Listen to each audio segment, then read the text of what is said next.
Hey everybody, it's Tom with TKI. This afternoon we are going to do a quick, easy install of how to properly do the bottom retainer on a Gen 4 belt drive.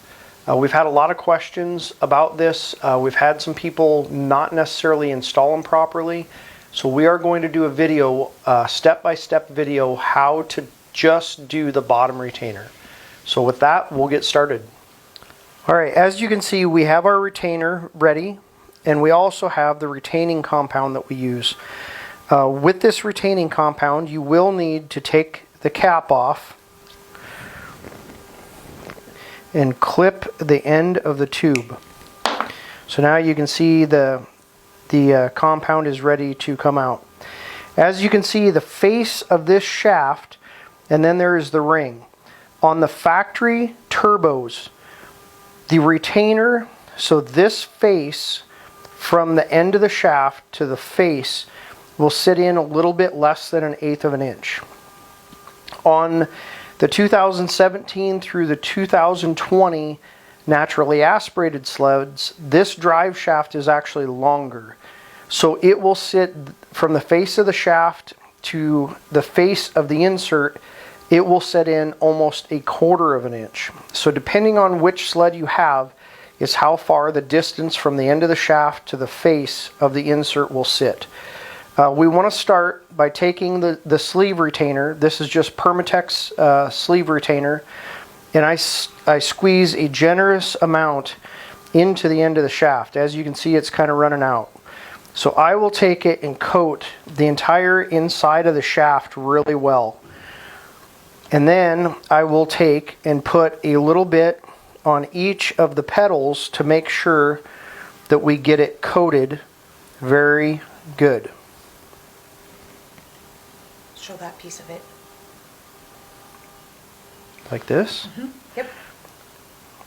Alright, you can see that we have a little bit of Loctite on each one of these pedals. Kind of spread it around best you can. And then we're going to slide it into the shaft.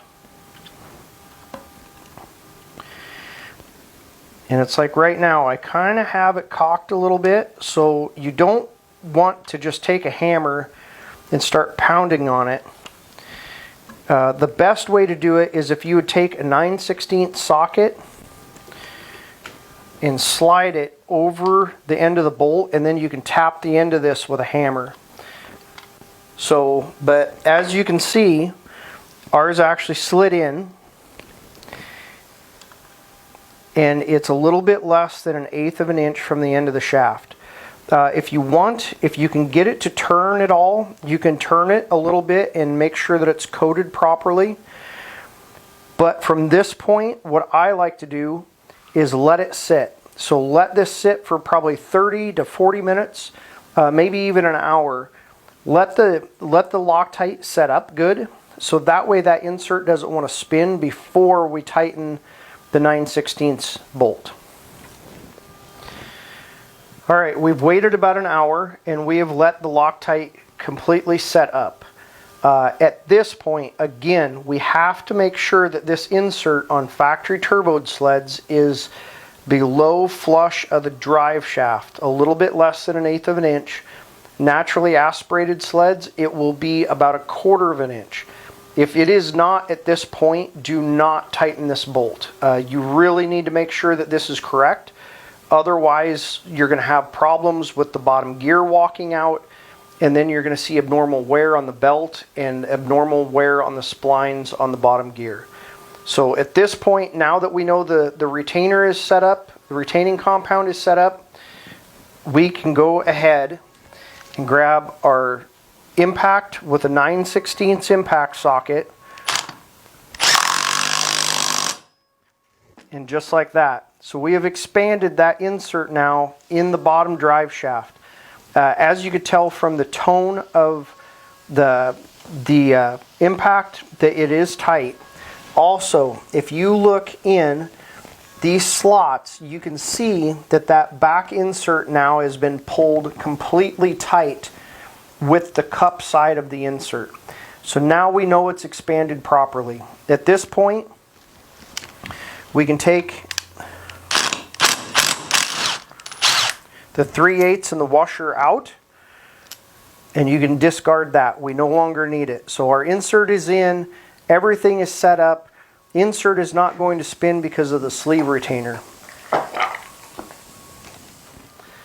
So again, we need to make sure that the insert is sitting below flush of the end of the shaft. Again, on naturally aspirated sleds, it will sit about 1/4 of an inch in from the end of the shaft to the face of the insert.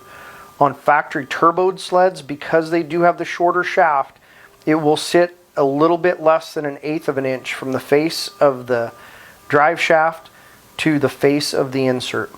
Hopefully you found this helpful. If you have any questions, give us a call at the shop, or you can email us or send us a message through Instagram or Facebook. Hopefully you guys have a great day. Thanks.